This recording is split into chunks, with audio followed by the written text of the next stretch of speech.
Մենք Մարկոս ավետարանի 14-րդ գլխի մեջ կարդում ենք իսկապես մի անձի մասին, որ Տերը նրա կյանքում նրա արածի համար նա բավարարվեց, ընդամենը ինչ որ տեսավ, որ նա արել էր, նա դրանով բավարարվեց։ Եվ ես այս օրինակից ուզում եմ նաև մի հատ հարցադրում անել, բոլորիս առջև դնել այդ հարցը։ Երբ որ Տեր Հիսուսի ոտքերը յուղով օծեց այդ Փարիսեցի Սիմոնի տանը, այդ Բորոտի տանը, երբ որ Տերը հանգրվանել էր, վերջապես մի կին ներս մտավ եւ գրված է, որ թանկագին նարդոսի յուղ ուներ, շիշը կոտրեց դրա գլխի վրա թափեց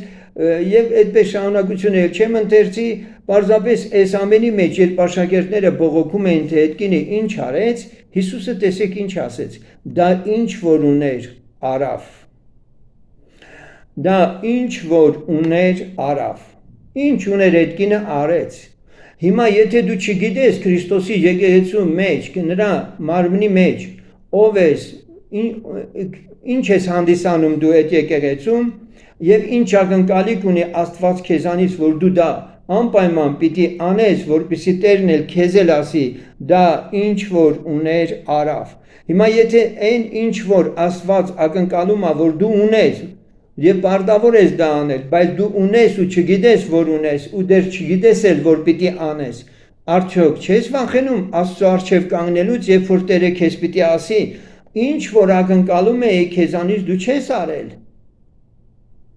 Այս հայտնությունը, որ մենք հիմա ունենք մեր առջև, ինչ ենք մտածում։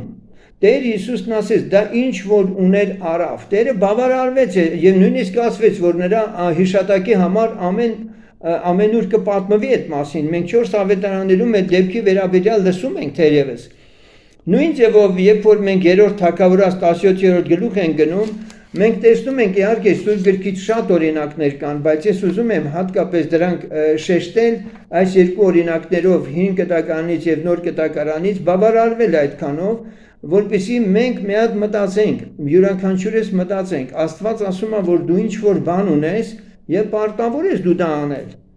Եվ եթե դու այնինչ որ ես ուզում եմ, որ դու անես ու դու չես անում, ապա իսկապես իմ առջև կանգնելիս պատասխան պիտի տաս մեկ օր դրա համար։ Եվ մենք այստեղ 3-րդ Թագավորաց 17-րդ գլխում մի հրաշալի օրինակ ունենք, այս դեպքը բոլորիդ քաշ ծանոթ է, Սովեր երկրում, Եղիայի աղոթքի ասենք համաձայն ինչպես տեսնում ենք, թեզբացի Եղիան աղոթել էր Աքաբի չար թագավորի օրերում եւ երկինքը փակվել էր լուսով էր։ Տիրոջ խոսքը եղավ նրան ասելով. «Վեր կաց գնա Սիդոնացիների Սարեփթան եւ այնտեղ նստիր։ Ահա ես այնտեղ մի որբևայրի կնկա հրամայել եմ, որ քեզ կերակրե»։ Եվ նա վեր կացավ գնաց Սարեփթա եւ հասավ քաղաքի դուռը։ Եվ ահա այնտեղ մի որբևայրիկին փայտ էր ժողվում։ Եվ նա կանչեց նրան եւ ասեց. «Խնդրեմ ինձ համար մի քիչ ջուր բեր, մի ամանուն որ խմեմ»։ Եվ երբ որ նա գնաց բերելու, նրան կանչեց եւ ասեց. «Խնդրեմ ինձ համար մի պատառել հաց բեր ձեռքիդ»։ Եվ նա ասեց. «Կենթանի է քո Տեր Աստվածը, որ ես մի նկանակ չունեմ, բացի մի բուր ալյուրը սափորում եւ մի քիչ յուղ կուժումը։ Եվ ահա մի երկու փայտ եմ ժողովում, որ գնամ եւ պատրաստեմ այն ինձ համար եւ իմ որդի համար, որ այն ուտենք եւ մեռնենք»։ Մենք Տեր Հիսուսից լսում ենք այս օրինակը ինքը բերում է։ Իսրայելում շատ որբևայրիներ էին իրենց երեխաների հետ վերջինը ուտում ու դրանից հետո մեռնում։ Շատերը։ Բայց Եղիան ուղարկվեց ուրիշ մի երկիր, այսինքն հարևան երկիր, հեթանոսների մի երկիր, Սիդոնացիների Սարեփտան, եւ այնտեղ մի կին կար, որին Տերը հրամայել էր, թեպետ այդ կինը չէր էլ իմացել, որ դա Տիրոջ հրամանն է, որ կատարում է։ Որովհետև նա միշտ կարող էր անցորդին ջուր տալ եւ հաց տալ, դա իր առօրյան է եղել, նա իմացել է Տիրոջ կամքը, որ իսկապես պետք է պանդուխտին, սովածին, ծարավին ձեռք մեկնել եւ դա միշտ է արել։ Եվ անգամ այս պարագայում, երբ որ ինքը վերջինը պիտի տար, ինքը չի հրաժարվում, որովհետև հոժար է նույնիսկ, որ վերջինը ուտելուց հետո մեռնի, հիմա կուշտ կմեռնի, թե սոված կմեռնի, դա չի էականո, չնայած որ Աստված երբեք իր զավակներին սոված չի վերցնում։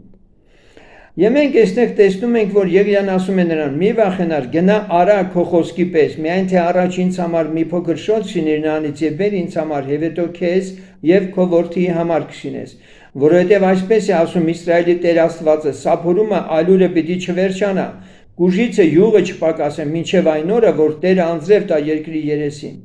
Եվ նա գնաց եւ արավ Եղիայի խոսքի պես, եւ նա եւ կինը եւ իր տունը կերան բավական ժամանակ, եւ սափորից այլուրը չէր վերջանում, կուժիցը յուղը չէր պակասում, Տիրոջ այն խոսքի պես, որ ասեց Եղիայի ձեռով։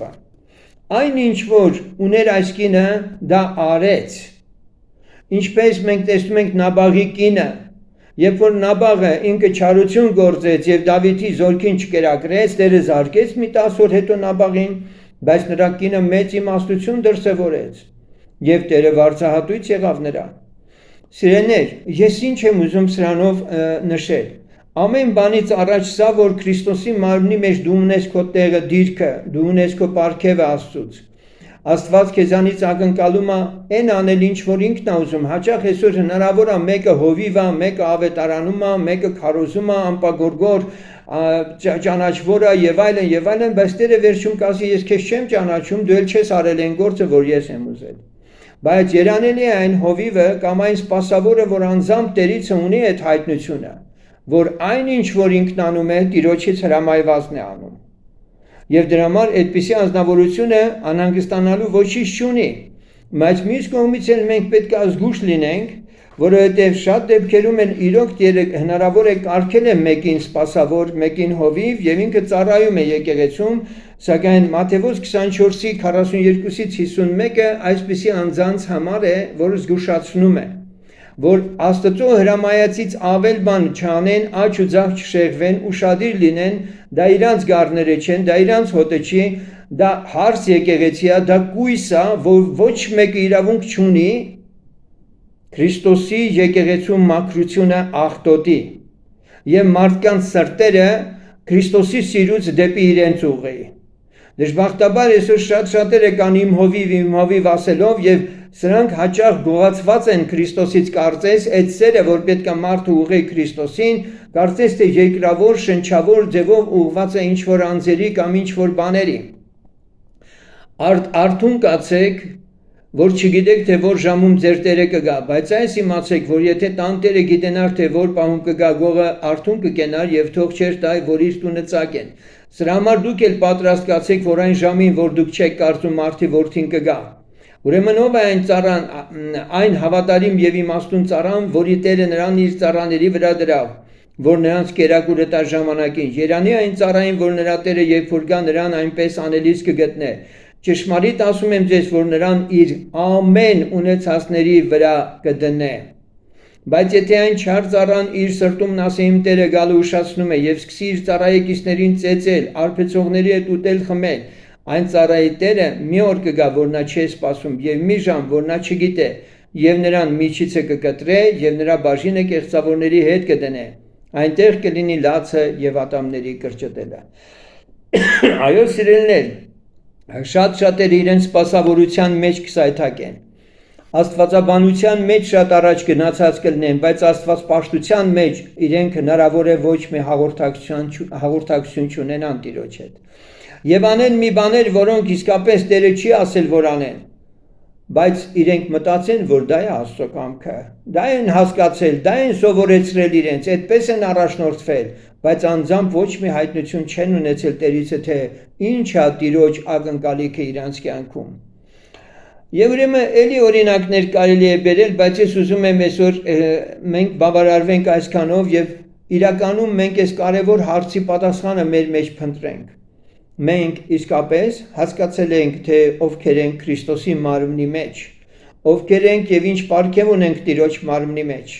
որովհետեւ երբ որ կարդում ենք սա նորից, ես պետք է հիշեցնեմ, որովհետեւ շատերի համար թեպետ ասել եմ, բայց ոնց որ հայտնություն ու բան չի նստում որոշների մեջ, բայց շատ հրաշալի հայտնություն է սա, խնդրում եմ սրա վրա էլ ուշադրություն դարձրեք, երբ է Տերը փառավորվում հավատացյալի կամ աշակերտի կյանքում։ Ինչ եք կարծում, արդյոք Տերը փառավորվում է այն դեպքում, երբ որ դու ռեգուլար մասնակցում ես ժողովների, երգում ես, աղոթում ես, տասանորդ ես տալիս եւ այլն, եւ մտածում ես փարիսեցու պես, որ ինչ որ պահանջվում էր քեզանից արել ես, որ մաքսավորի հետ միասին աղոթք էր անում։ Միթե դու սրանք ես համարում Աստծո ակնկալիքները քո կյանքում եւ դու սրանք ես կատարում եւ մտածում ես, որ արեցիր Աստծո կամքը։ Ցավոք սրտի այսօր քիչ չեն այդպես մտածողները, սակայն Հովանու ավետարանի 17-րդ գլխի մեջ քահանայապետական աղոթք կոչվածի մեջ մենք տեսնում ենք, թե ոչ թե նրանք են Տիրոջը փառավորողները, որ շատ լավ երգում են, որ շատ լավ քարոզում են, ոչ թե դրանք են Տիրոջը շուրթերով շատ գեղեցիկ խոսքերով փառավորում են իրեն, այլ Տեր Հիսուսի օրինակը ինձ համար օրինակ է եւ կարծում եմ ուշադիր ընթերցելու համար կհասկանաք, որ ձեր համար էլ պետք է օրինակ լինի։ Տեր Հիսուսն ասեց. ես քեզ փառավորեցի երկրի վրա։ Ինչպես փառավորեց Տեր Հիսուսը երկրի վրա հորը, շարունակության մեջ ասում է. ես քեզ փառավորեցի երկրի վրա, այն գործը կատարեցի, որ տվիր ինձ, որ անեմ։ Տեր Հիսուսն ասում է, որ հորը ինքը փառավորել է, եւ այդ փառավորելը հորը կայանում է նրանում, որ հոր հանձնարարած գործը կատարել է։ Հիմա եթե դու ուզում ես, որպեսզի դու փառավորես իրապես երկնային հորը, մտածիր սրա մասին, իսկ դու հասկացել ես որն է քո գործը, որ դու պիտի անես։ Իսկ դու հասկացել ես Աստծո ակնկալիքը անձամբ քո կյանքում իր եկեղեցու մեջ, իր մարմնի մեջ, որն է, որ դու պիտի անես։ Եթե դու ուզում ես ճշմարտապես Աստծուն փառավորող լինես եւ Տեր Հիսուսի նման այդ օրը երբ որ կանգնես ու ասես ես քեզ փառավորեցի երկրի վրա եւ Տերն էլ ասի ապրես բարի ու հավատարիմ ծառա, որովհետեւ դու արեցիր այն, ասեցիր այն, գործեցիր այն, ինչը որ իրապես ես էի քեզ հանձնարարել, ակնկալում էի այս ամենը քեզանից երանելի ես։ Եվ մենք ապրում ենք այդ օրվա համար, սիրելիներ, ընդամենը այդ օրվա համար, որ պետքա դեմ առ դեմ կանգնենք Աստծո առջև եւ Տիրոջից ստանանք մեր գնահատականը, վերջը ինչպես ենք երկրի վրա ապրել։ Խմբակային ձեռքի տված դրախտ չեն գնալու։ Ամեն անհատ ինքը անհատապես է կանգնելու Աստծո առաջ։ Այստեղ մենք տեսնում ենք Տեր Հիսուսը շատ պարզ է ասում է, որ ինքը փառավորել է երկնային հորը, այն գործը կատարեցի, որ տվեցիր ինձ, որ անեմ։ Լավ է, որ դու փրկված ես, շատ լավ է եւ հրաշալի է, որ դու այդ փրկության ուրախությունն ունես, պահպանիր մինչև վերջ, բայց այդ ամենի հետ միասին ուր են այն գործերը, որովհետեւ գրված է, որ ամենքի գործը գնում է նրանց հետևից։ Հետևաբար սիրելիներ, այսօր այս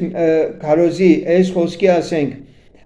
ուղերձի նպատակը մեկն է, մտածեք սրա մասին, աղոթեք լեզուներով շատ, Տիրոջ ձայնը լսեք, թող Տերը ձեզ առաջնորդի, եթե դուք այսօր նկատում եք, օրինակ որոշներն ասում են իմ պարգևը աղոթելն է, ոչ սիրելիս, դու շատ ու շատ այստեղ վրիպում ես։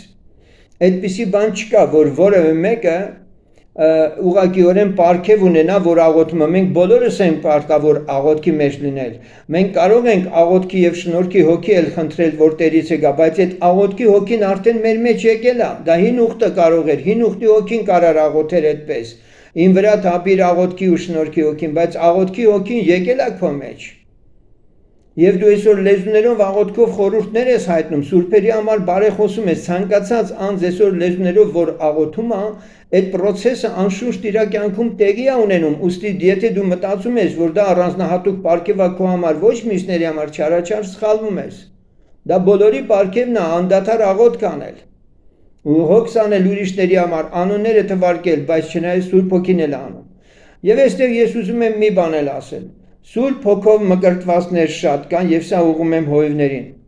Մեծ զգուշությամբ, մեծ վախով, միաժամանակ համարձակությամբ։ Ձեր եկեղեցիներում շատերին գիտեմ, որ աղոթում ու ծղրտոցներ են հանում, իրենք ազդեցության տակ են եւ սրանք համարում են Սուրբ Հոգու լեցունություններ։ Էլ չեմ ասում իրենց տեսածներն ու մարգարեությունները, որոնք ոչ մեկն էլ Սուրբ գրային հիմք չունեն։ Ցավոք սրտի հիսունական եկեղեցում շատ անգամ Սուրբ Հոգու լեցունությունը այս մարդկային շնչավոր եւ որ շատ ցավալի է, որ դիվական ուժերը շնչի վրա ուշադրություն դարձեք բառերից։ Մարդու այնպես են ներգործել, որ իր էմոցիաներով անznավորությունը ծղրտոցները հանում, չգիտես ինչ ձայները հանում, իբրև թե Սուրբ Հոգով լեցված է ինքը։ Եվ դա էլ համարվում է իբրև իր ծառայությունը Տիրոջ առաջ։ Սիրներ, Աստծո Սուրբ Հոգու մասին գրված է, որ Տերը մեզ չի տվել երկչոտության հոգու, այլ սիրո եւ զգաստության։ Երբեք Սուրբ Հոգին մեզ հավասարակշռությունից չի հանում։ Բայց եթե Սուրբ Հոգով մկրտված մեկը հավասարակշռությունից դուրս է ելել, նրանք չեն կարողանում հանգստացնել, նրանք չեն կարողանում ուշքի բերել, մի տեսակ լուրջ խաղաղ օրհնյալ հանդարտության մեջ բերել, այստեղ մութ ուժեր են խառնված։ Սիրո եւ զգաստության հոգի է Սուրբ Հոգին։ Մարդու բանականությունը չի խախտվում։ Մարդու էմոցիաները բայց խառնվում են, չարը ներգործում է եւ մարդը մտածում է ինքը գործում է Սուրբ Հոգու ներգործության մեջ։ Հաճախ այսպիսի մարդիկ կարող են այդպես լեզուներով երկար աղոթքներ անել։ Իրենք մեղքի մեջ Սուրբ Հոգին էլի կարող է ուրիշների համար աղոթք անել, որովհետև դու չես լսում Սուրբ Հոգու ձայնը։ Դու դա վերագրում ես այդ լեցունություն, բայց դա լեցունություն չի, Սուրբ Հոգին քո համար է պայքար մղում, որպեսզի դու զեղչի գաս ու ապաշխարես։ Բայց դու դա խառնել ես, քո հպարտությամբ համարում ես, որ իբրև Աստծո առաջ երևելի ծառայություն ես անում։ Ես էլի եմ կրկնում։ Աստծո Հոգին մեր հոգուց անկախ է այդ աղոթքն։ Գրված է, երբ ես աղոթում եմ լեզուներով, իմ հոգին աղոթք անում, բայց ես հաղորդ չեմ, ես չեմ հասկանում դա, որովհետև խորհուրդներ է ինքը հայտնում երկնքին։ Դեմա գրված աղոթք անեմ հոգով, աղոթք անեմ մտքով էլ։ Բայց երբ որ քո միտքը պարապալինում, հակառակորդը այնտեղ բերում է իրանը եւ դու այդ էմոցիաներին տեղ տալով սկսում ես արդեն այդպիսի դեպքերի ես շատ եմ առնչվել եւ շատ པարզ Սուրբ Հոգով մկրտված անձնավորությունը նման շնչի մեջ իր տեղ տալով հակառակորդին ինչպիսի ազդեցություններ ա կրել։ Ես նրանք ոչ թե շեղվեցի նյութի թեմայից, այլ ուղղակի ես ուզում եմ, որ մեկ անգամ եւս մենք ճշտարտ լինենք, որ ինչն է գալի շնչից, ինչն է գալի մեր մարմնից եւ ինչն է գալի Սուրբ Հոգուց, որը Տիրոջը իրոք հաճելի է լինում։ Ողորմած լինելը դա պարգև չի, բոլորս պիտի ողորմած լինենք։ Անկամ սա են շատերը շփոթում, որպես թե Սուրբ Հոգու պարգև, որ իրենց գործը դա է։ Բայց եթե իրապես դու օգնություններ անելու կարողություն ունես, սա պարգև է իրոք։ Որ դու չես կարող իրոք հանգիստ կենալ, երբ որ ասենք եկեղեցում մեկը կարիքի մեջ է եւ անպայման ուզում ես օգտակար լինել, Սուրբ Գիրքն ասում է օգնություններ, այո, կա այդպիսի Սուրբ Հոգուց եղած պարգև։ Եվ ներգործությունները զանազան են, եւ եթե իրոք քո մեջ այդ մղումը կա, բայց դու նույնիսկ չես էլ իմացել, որ այդ պարգևն ունես, շարունակիր դրա մեջ լինել, Տերը թող օրհնի քեզ, բայց շատ հրաշալի է, որ նաեւ նույնիսկ կոչ եմ անում, որպեսզի իրապես մեզանից յուրաքանչյուրը այս մտքի վրա հաստատվի, որպեսզի Տերը իրան ասի այն օրը, ինչ որ ուներ նա արավ։ Թող Աստված օրհնի Եվ սրանից հետո մենք ավելի մի հատ խորամուղ լինենք այս հարցերի շուրջ, ինչ համարներ որ դու լսիր երկրորդ անգամ թերևս, քո մոտ մի հատ նորից քննիր Աստծո խոսքը եւ եթե տես ինչ որ մի բան այնպես չի ասված Սուրբ Գրքի Աստծո խոսքի ողջամիտ վարդապետության շրջանակներում չի ասված, մի ընդունի, իսկ եթե այդպես է, ապա սթափվիր, զորացիր Սուրբ Հոգով, լցվի Սուրբ Հոգով, թող Տերը խոսի քո համար։ Աստված օրհնի բոլորիդ, կհանդիպենք։